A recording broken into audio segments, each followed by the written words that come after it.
Mesdames, Messieurs, bonsoir. Encore quelques heures pour la clôture du dépôt des dossiers de candidature à la Sénat. Les représentants des partis politiques ont jusqu'à 0 heure pour se mettre en règle s'ils souhaitent participer aux législatives du 28 avril 2019. Quel est le point que nous pouvons faire à quelques heures de la clôture? Quelle est la suite à donner après la phase du dépôt? Voilà entre autres interrogations que nous tenterons d'aborder dans cette émission. Et pour en discuter, je reçois pour vous Romuald Ronroui.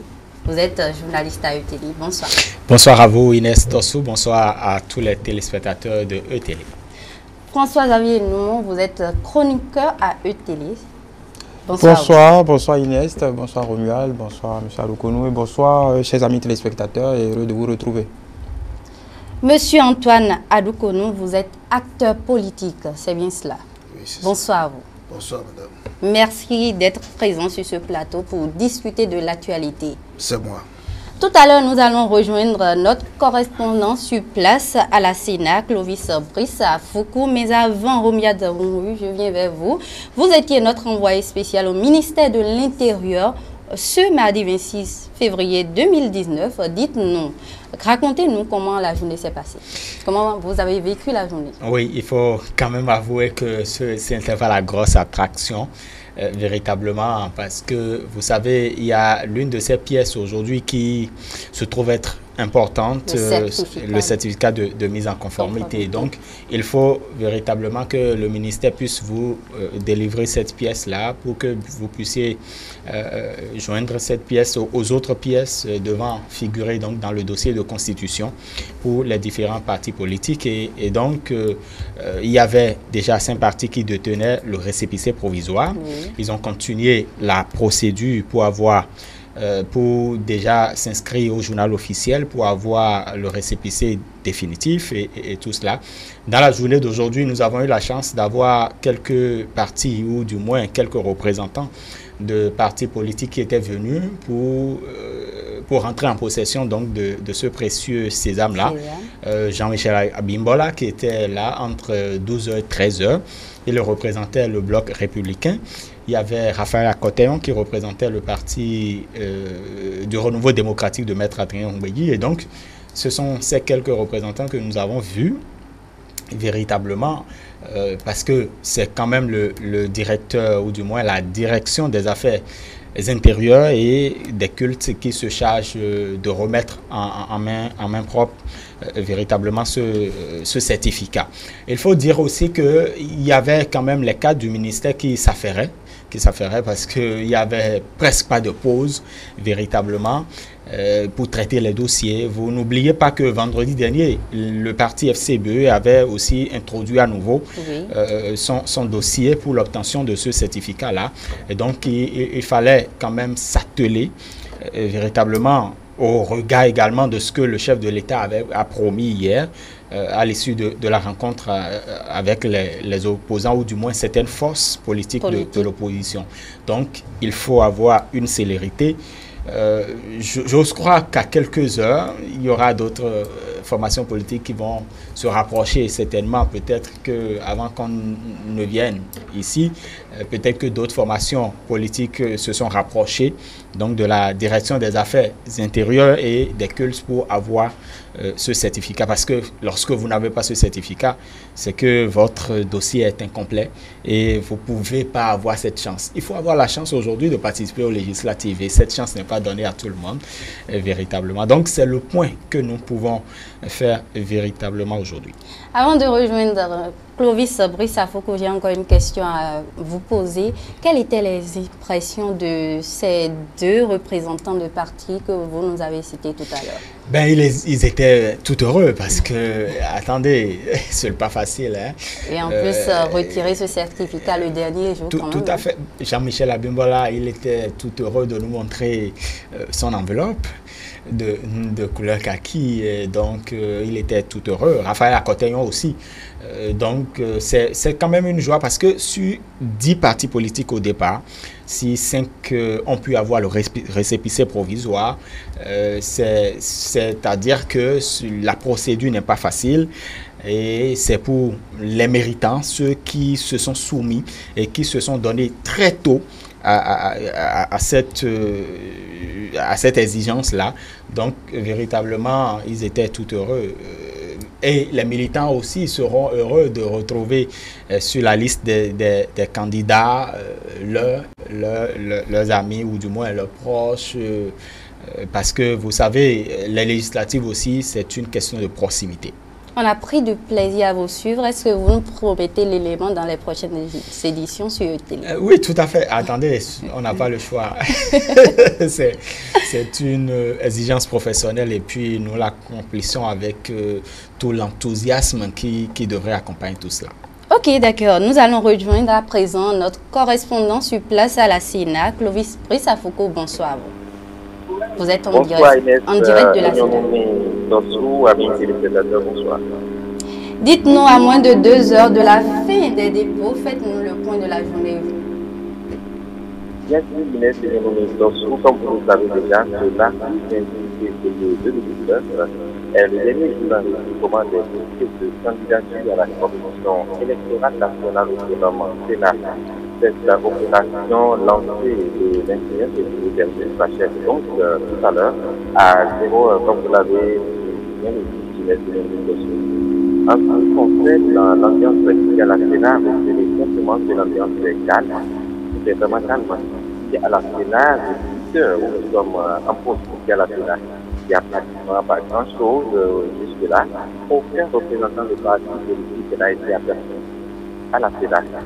Il faut tout de même que les agents de la Sénat chargés d'accueillir et de réceptionner les dossiers des candidatures sont là, bien en place et attendent les représentants des différents partis politiques. Les professionnels des médias également sont là, une bonne quarantaine de professionnels des médias sont là et qui attendent. Et les grands absents, comme vous le savez déjà, bien évidemment, sont les représentants de partis politiques. Jusque-là, se font toujours les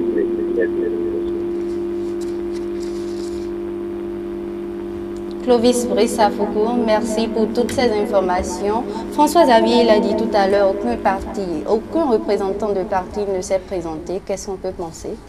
Je pense que les partis politiques vont user de toute la latitude horaire dont ils disposent encore pour, disons, forcer la décision au niveau Mais on est à moins de 2 heures. Disons que dans ces conditions-ci, surtout pour cette édition, quand même cette grande première on va dire des législatives, nouvelle formule, nouvelle mouture, je pense que les partis, chaque minute compte, chaque seconde compte. Donc je pense qu'au niveau des différents états-majors des partis politiques, ceux qui ont encore la latitude de déposer leur liste ne se priveront pas de le faire. Je pense que tout le monde a conscience de l'horloge qui tourne et des échéances, des exigences, de l'attente de la base populaire et politique. Donc je pense véritablement que tout se jouera dans les dernières heures, les dernières secondes. Donc je ne vois aucun leader politique responsable rater, pour peu qu'ils aient les pièces qu'il faut, je ne les vois pas rater cette deadline, parce que simplement hier le président l'a réaffirmé, la Sénat elle-même l'a réaffirmé, il n'y aura pas de prorogation du délai du dépôt des dossiers de candidature. Donc je pense que partant de là, tout le monde sait à quoi s'en tenir et il n'y aura pas... moi, je ne vois pas de grosses surprises à l'horizon. Je pense que chacun exploitera ses chances au maximum et d'ici là, on est peut-être en cours d'émission. Clovis nous... Peut-être tout à l'heure, on va le reprendre encore pour savoir s'il y a d'autres. Moi, je pense que forcément, il y aura des listes d'ici là. Je pense qu'on ne partira pas aux élections. Mais voilà, avec 2 ou 3 partis, je pense qu'on sera à même d'avoir quelques partis quand même dans les starting blocks de cette compétition, de ces jours électoraux. Voilà. Monsieur Antoine Adoukonou, vous qui êtes acteur politique, quelle lecture faites-vous de tout ceci? Non, je pense que je voudrais d'abord préciser que une disposition nouvelle est introduite dans l'actuel code électoral. C'est au niveau de l'article 46. C'est précisé qu'une fois la liste déposée, il n'y aura aucune modification possible. Vous pensez qu'avec ces conditions, les partis politiques ne peuvent pas aller déposer de façon fantaisiste les listes. Même s'ils sont déjà prêts, ils vont encore revérifier, voir si tout est bon et s'assurer que vraiment tout est bon avant d'aller déposer. Parce que la nouvelle formule, c'est que lorsque vous déposez aujourd'hui la liste, vous ne pouvez plus modifier quoi que ce soit. Et lorsque, par exemple, il se fait qu'un candidat a des problèmes dans son dossier, tel que moi je comprends, c'est toute la liste qui sera invalidée. Parce que il faut présenter les candidats dans les 24 circonscriptions pour que la liste soit valable. Donc si dans une circonscription, par exemple, il y a achoppement, c'est que c'est toute la liste qui se trouve emportée. Et donc, vu ces risques énormes, les gens sont en train de vérifier et de revérifier les listes. Tout ça là, ça prend du temps, sans compter la course contre la montre que nous avons fait avec ces nouveaux tests là. Et tout ça là, ça compte. Mais j'espère que les politiques, ils sont les politiques, hein. Peut-être qu'ils sont à quelque part de la Sénat là, en train d'attendre les dernières minutes pour se présenter. Oui, c'est vrai, il y a des risques, il faut examiner minutieusement pour ne pas faire d'erreur avant d'aller déposer. Mais là, il est 22h25 à notre montre et jusque-là, Clovis nous dit qu'il n'y a pas eu de représentants de partis politiques. Est-ce qu'on peut toujours espérer? Oui, tout à fait, on doit toujours espérer. Vous savez, c'est vrai que ça reste quand même beaucoup, hein, parce que quand on dit 0h, 22h20 et 0h, ça reste, ils ont quand même du temps. C'est vrai qu'il faut préciser, peut-être que Clovis n'a pas voulu le faire. C'était annoncé par exemple pour le bloc républicain, après donc le retrait du certificat de mise en conformité. Il était annoncé qu'aux encablures donc de 17h, le bloc républicain devrait procéder au dépôt de son dossier. Certainement, il y a eu quelques réaménagements qui ont fait que ça n'a pas été effectif. Effectivement, Antoine Adoukono a raison de préciser cet article-là, parce qu'avant, vous pouvez même aller à la Sénat avec votre voiture, tout dedans, imprimant, tout ce que vous voulez. Et lorsque vous déposez, on vous fait certaines observations. Vous pouvez revenir et pouvoir compléter tout cela. Mais cette fois-ci, ce n'est pas le cas. Donc, il faut une minutieuse étude, véritablement un examen minutieux des dossiers pour pouvoir quand même...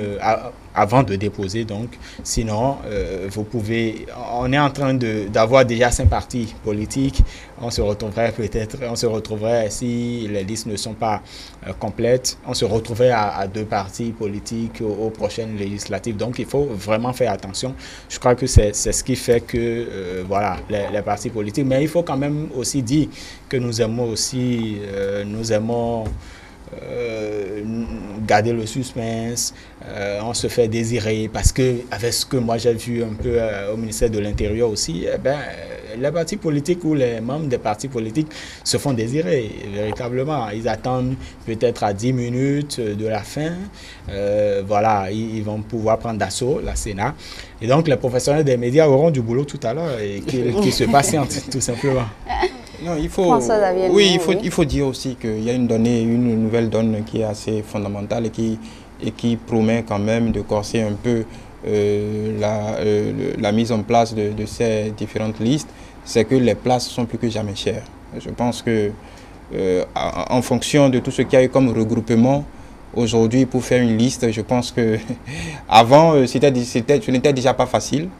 C'est vrai que les fiefs être baron d'une certaine zone aidait tranquillement et avec les moyens financiers, ça aidait tranquillement à s'asseoir sur une liste et à drainer une caravane derrière soi. Entre-temps, il y a eu le quitus fiscal. Entre-temps, il y a beaucoup de choses qui sont passées par là. Oui. Donc, les places valent plus cher que jamais. Et aujourd'hui, on a ouï dire que, par exemple, le docteur Malik Gominan s'est retiré. Bon, on n'a pas plus d'explications que cela. Ça témoigne du fait que les choses ne sont plus, on va dire, pas plus faciles, mais sont moins simples qu'avant, on va dire, et ça c'est un euphémisme de le dire ainsi. Donc je ne pense pas que déjà les partis jouent avec la deadline de leur propre volonté, mais je pense réellement que dans cette histoire de liste, chaque virgule compte.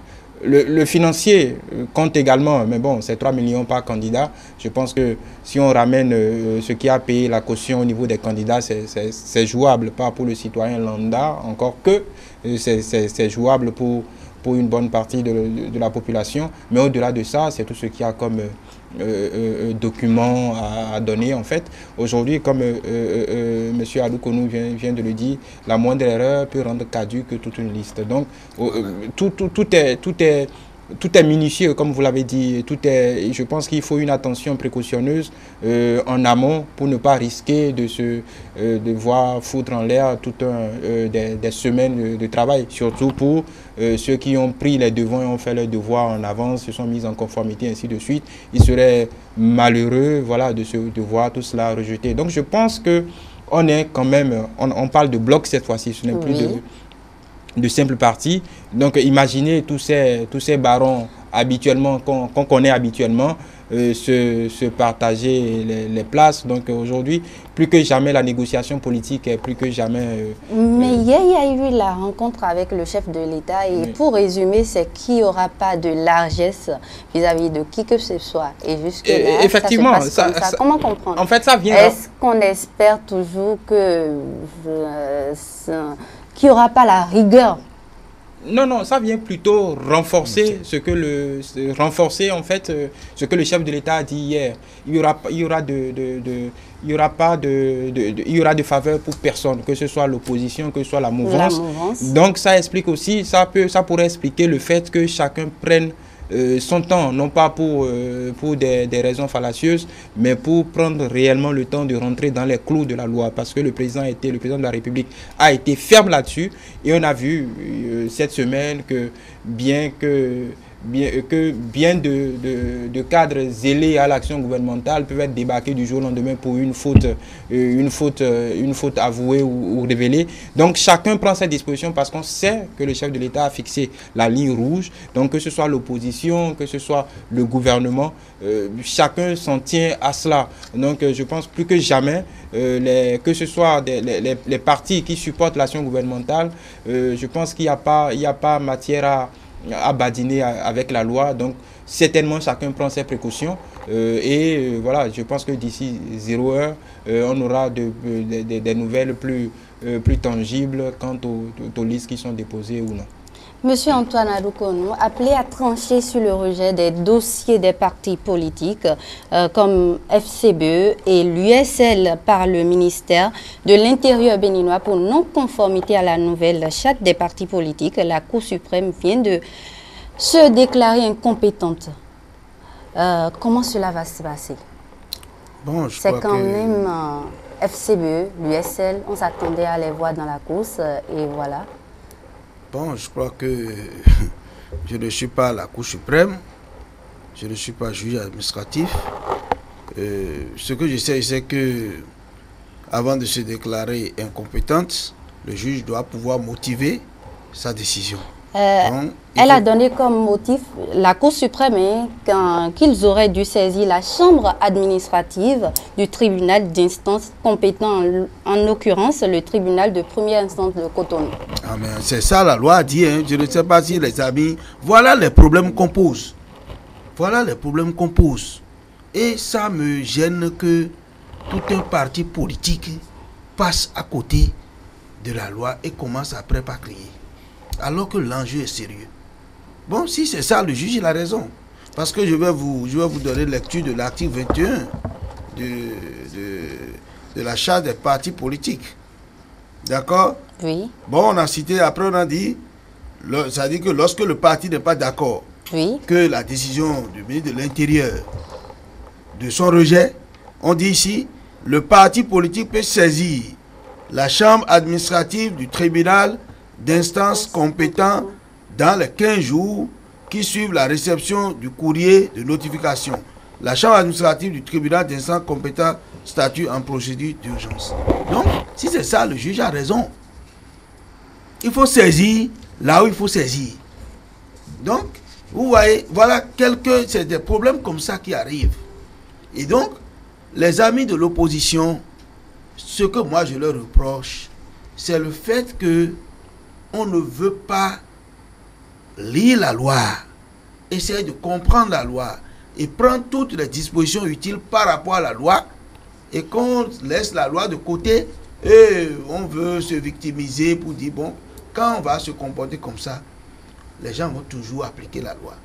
Mais c'est quand même un peu surprenant que des partis comme les FCBE aillent directement à la Cour suprême au lieu de venir d'aller vers les recours qui leur est proposé. Oui, c'est ça. Parce que... Comment on peut l'expliquer? Non, c'est ce qui se fait depuis. Parce que lorsque le code électoral a été voté, oui, la charte des partis politiques a été votée, c'est inutile même de rester là, dire que c'est une majorité mécanique, c'est déjà voté. Qu'est-ce qu'il faut faire? Moi, je serai à la place des opposants, mais je peux organiser un séminaire et me faire assister des experts pour voir les pièges éventuels qui sont dans le test. Et ce travail devait se faire et tout leur comportement doit pouvoir se plier par rapport aux remarques qu'ils auraient eu à faire. Mais il me semble qu'on n'a pas fait ce travail. Et voilà encore un exemple. On n'a pas fait ce travail. Et lorsqu'on n'a pas fait ce travail et que la loi a un caractère général, on ne peut pas appliquer la loi à une partie de la classe politique et ne pas l'appliquer à une partie de la classe politique. C'est vrai que ça fait très mal lorsque on fait les élections et on voit que les partis de l'opposition ne sont pas au rendez-vous. Il y a quand même un parti de l'opposition, hein, les Foscori, pour le développement du Bénin. Oui, vous savez que lorsqu'on classe les FCDB dans l'opposition, vous savez ce que les autres disent. Ils disent que non, ce n'est pas ça, c'est pas un parti de l'opposition. C'est quand même un parti de l'opposition. Le parti s'est déclaré officiellement de l'opposition. Mais les amis d'enfants disent non, ça ce n'est pas parti de l'opposition. Parce que c'est un parti bon qui est déguisé opposant, mais en fait qui est de la mouvance. Donc, pour eux, opposition là, c'est USL, c'est Restaurer l'Espoir, c'est FCBE. Vous voyez, c'est pourquoi je dis que si je dois faire la même analyse je dis que c'est très regrettable que dans une démocratie, on fait les élections sans que nous n'ayons les opposants qui soient dans le jeu.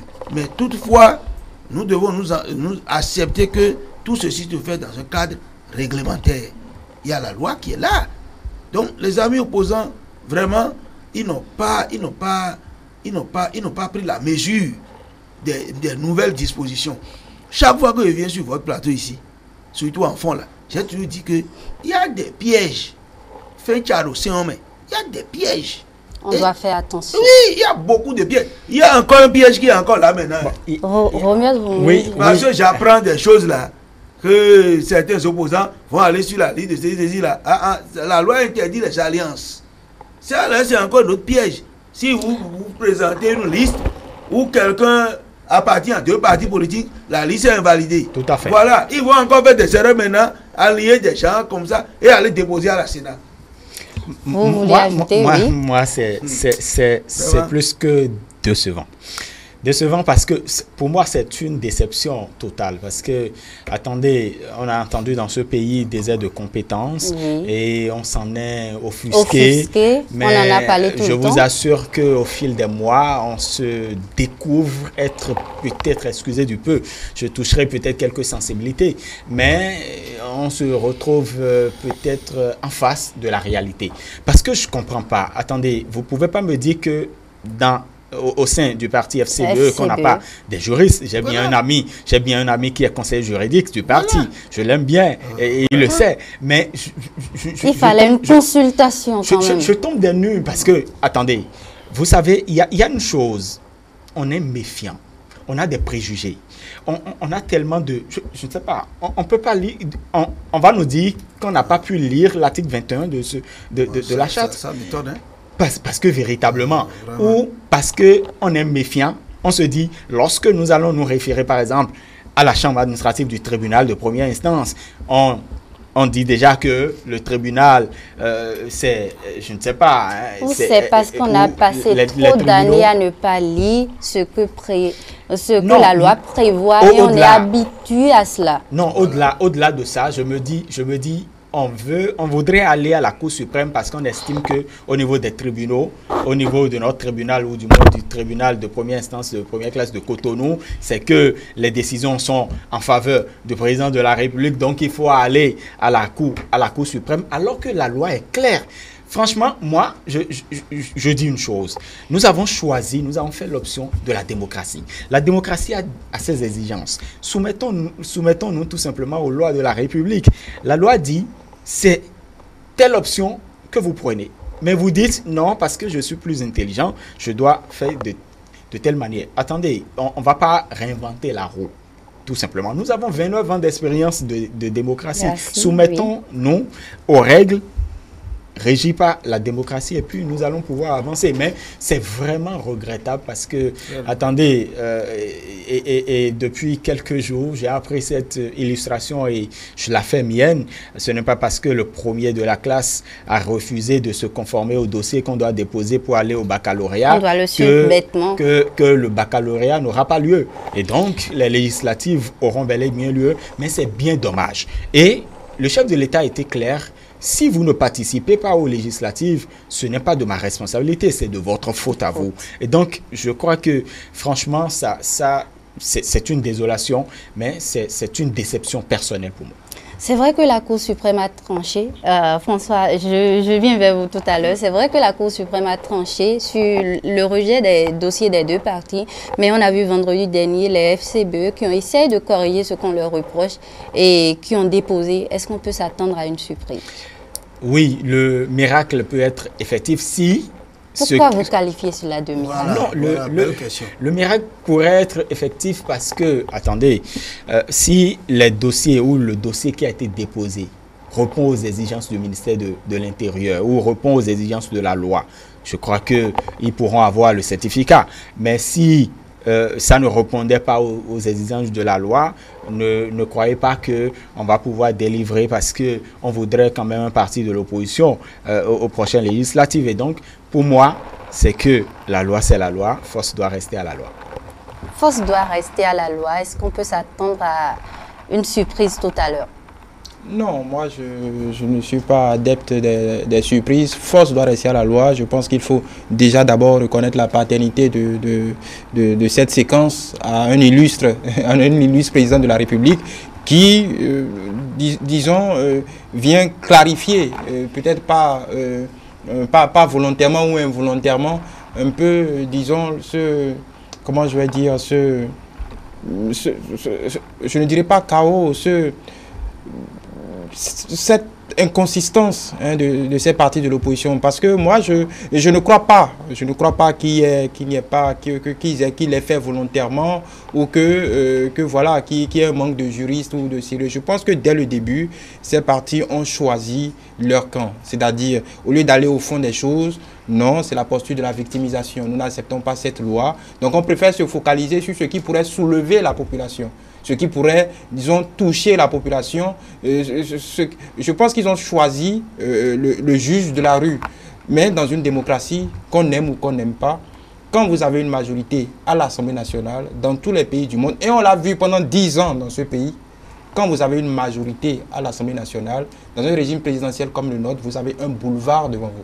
Alors, ça ne veut pas dire que la minorité n'a pas son mot à dire, mais au bout du compte, c'est la majorité qui fait sa loi. Et quand la Cour constitutionnelle a fait ce qu'elle a à faire, Donc tout le monde doit s'y conformer. Mais pendant des mois, on a vu des partis de l'opposition s'appesantir sur le quitus fiscal, s'appesantir sur la caution, ainsi de suite, et ont oublié entre-temps de faire leur devoir. Donc, ces quelques semaines ont juste montré le vide sidéral entre ce que ces partis professaient matin, midi et soir sur les ondes et sur toutes les chaînes de télé et le sérieux de ce qu'ils auraient dû faire. Mais encore une fois, il ne faut pas sous-estimer les différents courants de ces partis. Parce que souvent, quand on regarde les FCBE, quand on regarde l'USL, on se dit « non, c'est un parti uni ». Il n'y a aucun parti uni. Dans un parti, il y a toujours des courants, des vents contraires. Et ce qui est en train de se passer, peut-être l'explication, peut-être la résultante de ces rapports de force au sein du parti. Parce que si vous regardez un peu... Oui, ce qui se passe à l'intérieur. Si vous regardez un peu la posture des partis, du FCBE, de Restaurer l'Espoir, qui était devant le chef de l'État hier, et ce qui se passe aujourd'hui, il y a déjà une dissonance. Déjà, entre ce qui s'est passé la semaine passée, ce qui est arrivé la semaine passée jusqu'au vendredi, et la posture des représentants des FCBE hier devant le chef de l'État, il y a une dissonance de lecture. Donc, il ne faut pas sous-estimer les dissensions internes qui peuvent expliquer ce foutoir qu'on est en train de voir. Parce que je ne crois sérieusement pas, personne, je ne pense pas qu'au sein de ces partis, qu'il n'y ait pas de juristes. Il y a des professeurs d'université qu'on connaît très bien, qui ne peuvent pas rester les bras croisés devant une telle débâcle, même si on peut encore avoir des surprises d'ici et là, même si je ne parierai pas là-dessus. Donc encore une fois, je pense que le cas de l'USL est encore patent.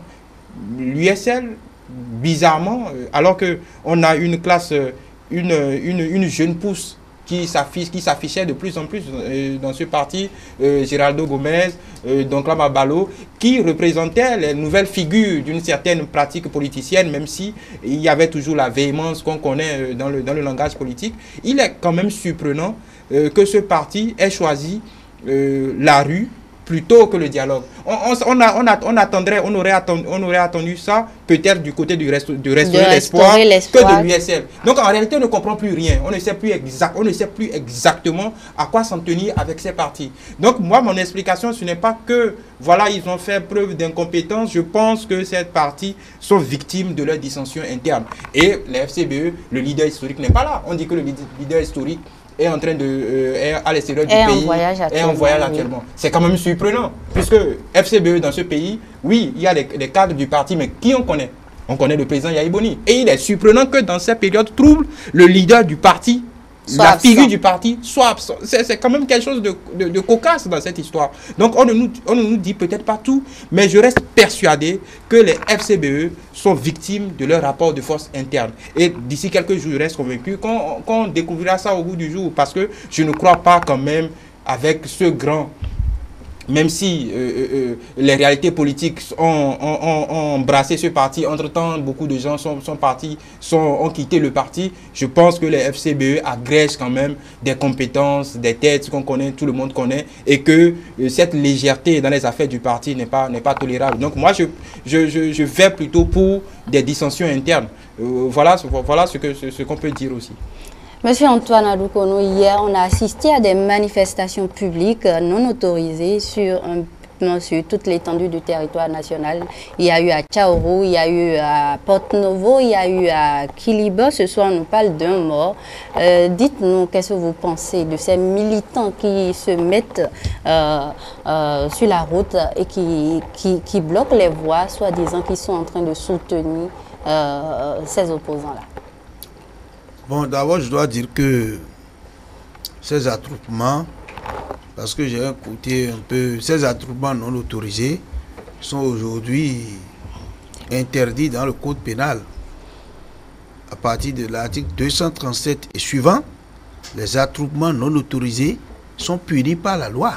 Et donc, ceux qui le font aujourd'hui, qui aillent bien lire le code pénal.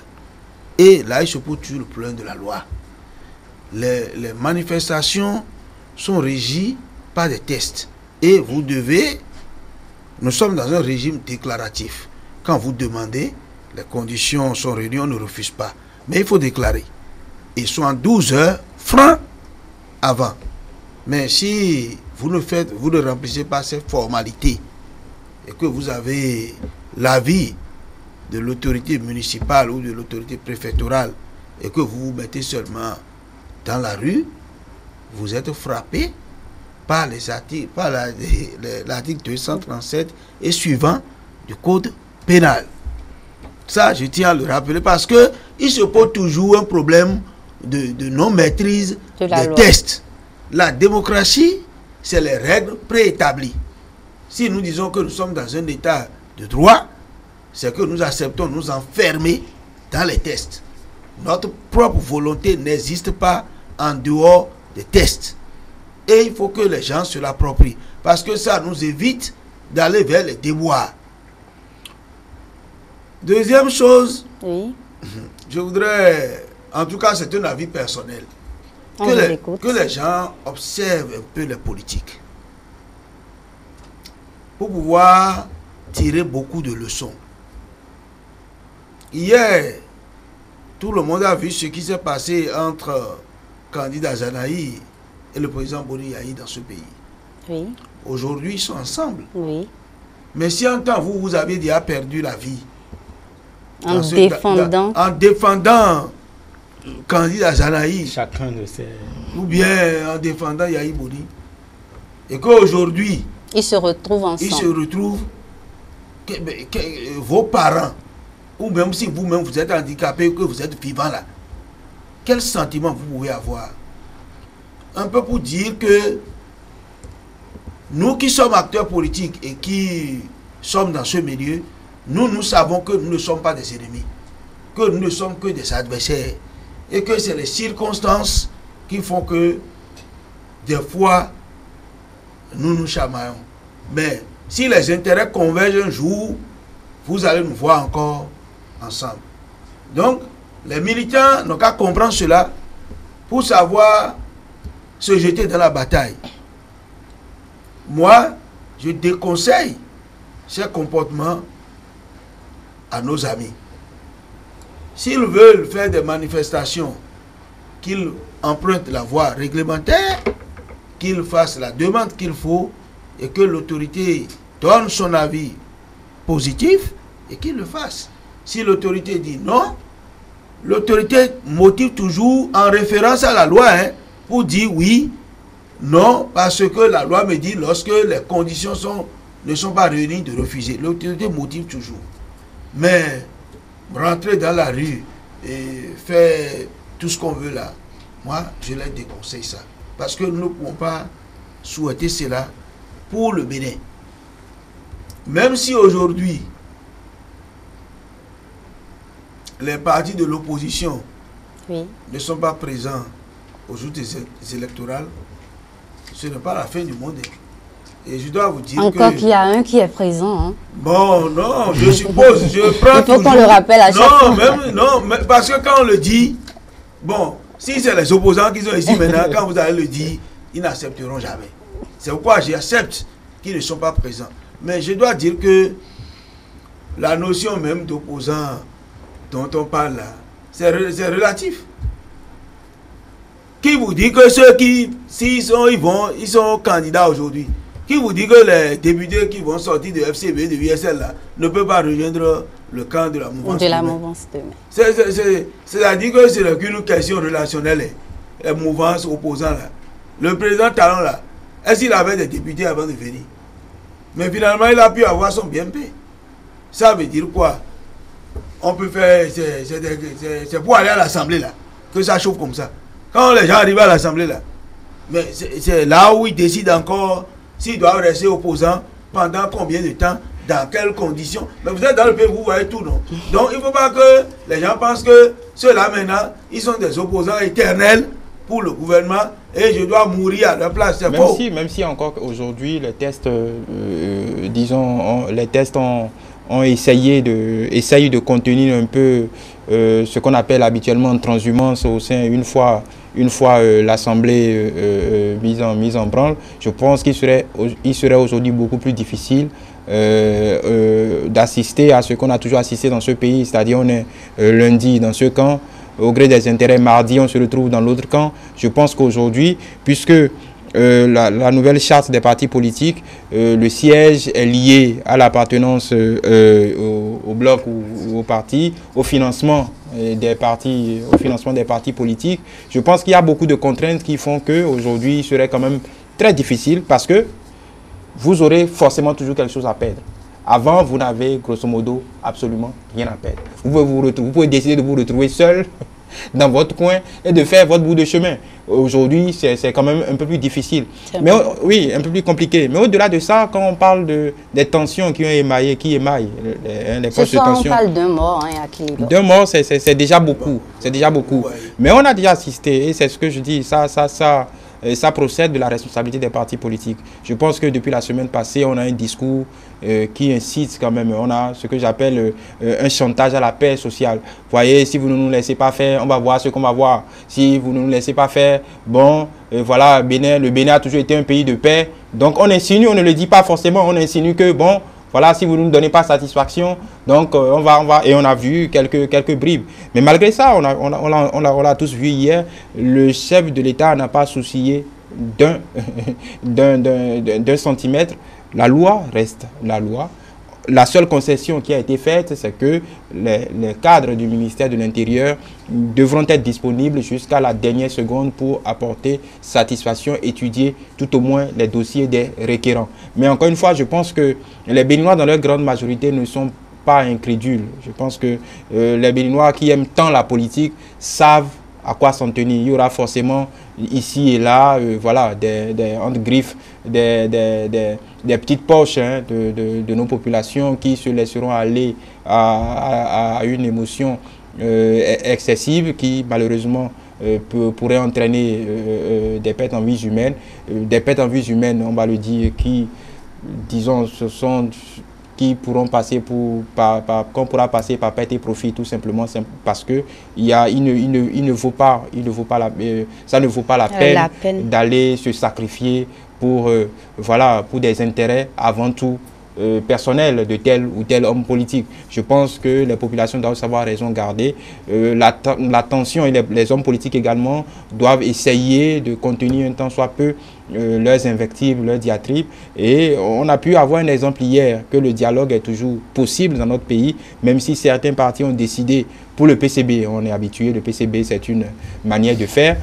Pour les autres partis qui se sont retirés, on parlait de l'USL tout à l'heure, c'est déplorable. Mais on a eu l'attestation hier, la preuve hier que le dialogue est toujours possible dans notre pays et que même quand on est opposé, on peut toujours trouver la ligne médiane pour pouvoir se retrouver autour d'une table. Et on l'a vu, au-delà du formalisme de la rencontre, on a tous vu sur les images qu'il y a eu des apartés quand même si c'est devant tout le monde, il y a eu des apartés quelque peu animés. Donc ça veut dire que, comme vous l'avez dit, tous ces acteurs se connaissent et chacun sait à quoi s'en tenir. Et bien je pense que il y a des apprentis sorciers qui prédisent tout et n'importe quoi pour ce pays. Je pense que les Béninois ne sont pas dupes. C'est quand même surprenant. On a vu des militants qui se disent défendre la cause, par exemple, de l'USL, alors qu'on n'a pas vu les leaders de ce parti politique en place. Comment on peut l'expliquer?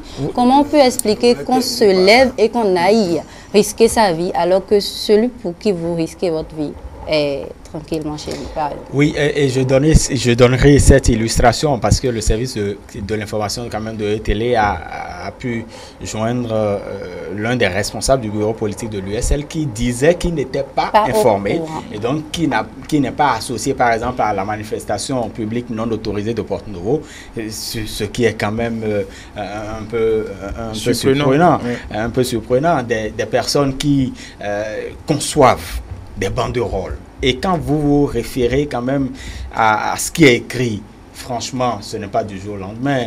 C'est bien pensé. Non à l'exclusion de l'USL, en fait, sans l'USL, pas d'élection législative. C'est quand même bien écrit, bien pensé, en tout cas à mon humble avis. Donc, je me dis, mais je me pose la question de savoir, est-ce que nos populations ne sont pas aussi instrumentalisées Parce que, franchement, je me vois, moi, personnellement, Romuald Tangoui, je ne me vois pas vous lever, vous mettre dans la rue. Et pour un homme politique, excusez du peu, franchement, je ne pourrais pas. Et je ne pourrais pas le faire parce que je me rappelle toujours de cette phrase de celui-là qu'on aime peut-être un peu plus au Bénin aussi, le président de Restaurer l'Espoir, Candice Azanaï, qui disait: il n'y a pas d'éternel ami en politique. Il n'y a pas d'éternel ennemi en politique non plus. Donc, c'est des intérêts. Je me rappelle aussi de cet homme, toujours de lui. Il dit, c'était à une rencontre, c'était sous le président Boni Yayi, c'était à une rencontre de la majorité présidentielle, il en faisait partie. Et il disait à un journaliste, un grand journaliste de ce pays, je voudrais pas le nommer, il lui disait que le journalisme, c'est peut-être de l'objectivité, mais que la politique, ce sont les intérêts. C'est Candice Azanaï qui le dit. Et donc, moi, attendez, face à cela, quand j'écoute tout cela, je ne peux pas me mettre dans la rue pour pouvoir défendre. Je défends quoi, concrètement? Les populations, défendent quoi? Parce que, attendez, celui qui est décédé là, franchement, sa famille, est-ce que c'était prévu? Je ne comprends pas. Qu'on érige des fétiches sur la voie, parce que c'est ce qui s'est passé à Kilibo, par exemple. Qu'on érige des fétiches sur la voie, bloquer la voie. Franchement, je trouve que c'est... les formations politiques, les responsables des différentes formations politiques devraient, et comme l'UDBN l'a fait, l'UDBN a fait sortir quand même un communiqué pour appeler ses militants à ne pas être associés à ces troubles à l'ordre public. Donc, les partis politiques devraient faire autant, véritablement, parce qu'il faut respecter tout de même la loi. On pourrait me dire peut-être que nous sommes dans un pays à 60 ou 70% analphabètes, mais nos populations ne sont pas bêtes. Nos populations savent que en envahissant nos rues sans autorisation, il y a peut-être des punitions, des sanctions qui vont suivre. Donc, il faut véritablement qu'on arrive, les leaders d'opinion, qu'on arrive à conscientiser la population de ce que lorsque vous choisissez, lorsque vous faites une option, mais pensez aux conséquences qui vont suivre. Il y a des interpellations, il y a des arrestations. Ces personnes-là n'ont pas prévu peut-être vivre ces moments-là. À cause de quoi, véritablement? Voilà. Monsieur Antoine Aloukono, je reviens vers vous pour vous demander quelle est la suite à donner après la phase des dépôts. Non, après la phase des dépôts, ce qui est imminent là, c'est que la CENA dispose de 8 jours pour publier les listes. Parce que vous savez, il y a toujours les rumeurs, on dépose les listes. Bon, avec les réseaux sociaux aujourd'hui, tel est tête de liste, l'autre n'a pas tête de liste. Mais c'est la liste que la CENA va publier sous week-end qui va permettre de savoir qui est candidat, qui n'est pas candidat. Et nous irons avec le temps la phase de la campagne électorale et puis les élections vont suivre. C'est ce que je pense selon le calendrier. Bon, la CENA a son propre calendrier à l'intérieur qui doit confectionner les bulletins, préparer le scrutin quand même. Mais pour ce qui attend les politiques, c'est que quand les listes seront publiées, ils vont se préparer pour la campagne et pour le 28 avril pour les élections. François-Xavier Noumon, on est à on ne va plus dire quelques heures, quelques minutes, parce que bientôt 23 heures. Qu'est-ce qu'on va demander aux populations? Non, simplement de s'en tenir à ce que je pense que cela participerait de l'éducation démocratique. Mon confrère Romuald a évoqué tout à l'heure qu'on a quand même 29 ans de pratique démocratique. Mais on est encore, il y a beaucoup d'événements qui tendent à montrer qu'on est encore des adolescents en démocratie dans notre pays. Donc je pense que les populations, ce dont moi je suis sûr, c'est que les populations, je l'ai déjà dit sur ce plateau, les populations ne sont pas dupes, les populations ne sont pas incrédules. Je pense qu'ils vont s'en tenir malgré, je pense, les Béninois aiment énormément la politique. On peut le voir, on peut voir ces frétillements là sur les réseaux sociaux, la moindre déclaration de tel homme politique est partagée, on commente toute la journée qui suit, on passe à autre chose. Les Béninois sont férus de politique et sont férus plutôt pas de la chose politique, mais du sensationnel qu'il y a autour. Mais je pense qu'une fois que la Sénat aura publié les listes qui sont autorisées à concourir, à compétir pour les prochaines élections législatives, l'attention va quelque peu retomber. Les populations vont décider maintenant de savoir de quelle utilité ils feront de leur, de leur voix. Et là, je pense que on est véritablement, de mon point de vue, on est véritablement dans un tournant. Je pense que le président Talon est en train de réussir ce que beaucoup d'hommes politiques ont pensé réussir, mais n'ont pas eu le cran ou peut-être le courage d'aller jusqu'au bout de leur idée. Et notre consultant politique maison l'a dit plusieurs fois sur ce plateau, je veux nommer Agapit Napoléon Maforican. Je pense que tout ce que le président Talon a pensé faire, le président Yahi Boni l'a pensé également. La seule différence, c'est que au moment de passer à l'action, le président Yahi Boni a toujours tergiversé sur le prix à payer. Je pense que par populisme ou bien par manque de courage.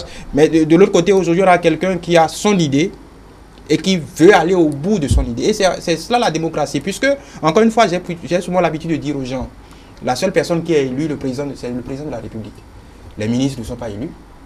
Même la Cour constitutionnelle, ils sont pas passés. Les députés, oui, les députés qui s'y retrouvent, oui, sont passés par le scrutin, donc ont été validés par les populations. Oui. Donc quand vous élisez quelqu'un, vous l'élisez sur un mandat, donc il faut encore faut-il lui donner la latitude d'aller au bout de ses idées. Donc on a un chef d'État qui, quel que soit le prix à payer, va au bout de ses idées. Et je pense que nous sommes réellement dans un toilettage profond de notre vie politique. Et on ne pourrait pas manquer... Avant de vous laisser finir, il y a Clovis Brissafoko qui est en ligne. On va essayer de le recevoir pour avoir des nouvelles. Clovis, on vous écoute. Bonsoir Inès Yonomi, surtout amis téléspectateurs. Bonsoir. La situation n'a toujours pas encore évolué au siège de la Sénat. Les agents sont toujours là, au poste attendant les représentants des partis politiques, mais jusque-là, pas encore de représentants des partis politiques aperçus ici. Sinon, il y a quelques minutes, à 22h44, précisément, 3 personnes se sont introduites au siège de la Sénat. Ils se sont dirigés vers les agents qui les ont reçus. Donc, c'était une fausse alerte. Ces 3 personnes sont venues au nom du parti Force Agissante. Ces 3 représentants donc, de ce parti politique sont venus se renseigner pour mieux en savoir sur les conditions et les modalités de participation à ces prochaines élections législatives. Donc les agents de la Sénat leur ont simplement dit que leur chef au renseignement. Donc une fois que le seuil de la porte de la Sénat est franchi, c'est que les partis sont là avec leur dossier. Et pour les déposer, donc il n'y a que 2 options, soit le dossier est bon, il est pris, soit il n'est pas bon et il est rejeté. Donc c'était une fausse alerte et les partis politiques sont toujours attendus ici jusqu'à 23h59. Merci à vous Clovis Brissafoko, je vous souhaite beaucoup de courage sur le terrain. Il y a... Non, je pense que... Vous avez ri tout à l'heure. Oui, parce que ça... Non, mais ça me rappelle ce monsieur Jackson qui promettait aux journalistes qu'il allait les envoyer aux États-Unis, en France. Attendez, en tout cas, changer maintenant... les conditions des journalistes. Mais pourquoi les journalistes? La foi agissante ou bien comment... Force agissante. Force agissante, oui. Attends, le dernier jour du dépôt de candidature... sur les conditions et les modalités. Franchement... Quelques précisions. Ils ont encore 1 heure de toute façon. Oui, tout à fait. Et ils ont déjà le certificat de conformité. Ah, ça, on ne le sait pas. Peut-être qu'ils vont le déguerrer à la dernière minute. Bon, s'il faut attendre une fausse alerte, franchement, c'en est une. Hein? Une fausse alerte. Je pense quand même que les agents... On a encore 1 heure, on peut encore avoir droit à des surprises. Oui, les agents de la Sénat, je pense pour une fois, se sont ennuyés une bonne partie de la journée. Mais bon, donc il fallait quand même... une longue journée, il fallait quand même se distraire un peu. Je pense qu'ils ont eu l'occasion d'être distraits. Mais ils seront acculés. J'en reste convaincu qu'ils auront des dossiers sérieux à se mettre sous la dent sous peu. Mais ça participe de la vie politique. Je pense que c'est assez cocasse, c'est très sérieux les élections législatives, mais pour la première fois, Et je pense qu'on est dans un changement de temps politique. La Sénat a toujours été pris d'assaut. Je pense que même les agents, ceux qui ont fait les dernières élections, doivent tomber des nues. Je pense que personne n'a imaginé qu'on se retrouverait à 1h dans ces conditions. Et ça, je pense que ça met les populations en haleine. Je reste convaincu que si on fait un tour dans la ville, que vous verrez les populations accrochées à leur radio, tout le monde attend. C'est comme un match de foot pour la publication d'une liste pour une Coupe du Monde. Donc je pense qu'il y a un côté ludique, mais cela ne devrait pas, disons, dissiper le fait que c'est un enjeu très sérieux et que les partis sérieux, comme le chef de l'État l'a dit hier, seront au rendez-vous de cette deadline qui se présente devant nous. On est à quelques minutes de la clôture des dépôts des dossiers. Qu'est-ce qu'on va souhaiter déjà aux partis politiques et aussi aux populations? Non, ben c'est de pouvoir les avoir, hein, de pouvoir connaître, parce que quand même après 0 heure, il faut qu'on ait une idée des partis politiques qui sont en liste donc pour les prochaines législatives, et je crois qu'à 0 heure, on pourra les avoir. Dans nos têtes, nous savons qu'il y a 5 partis qui détenaient le récépissé provisoire, et donc ces 5 partis pourront quand même effectuer le dépôt. On pourra être surpris par un autre parti, pourquoi pas, c'est toujours possible. Et donc, voilà, il ne faut pas oublier les grands enjeux de ces législatives, parce que c'est la première fois que nous expérimentons les nouvelles lois électorales. Et donc, c'est une marche, c'est une expérience.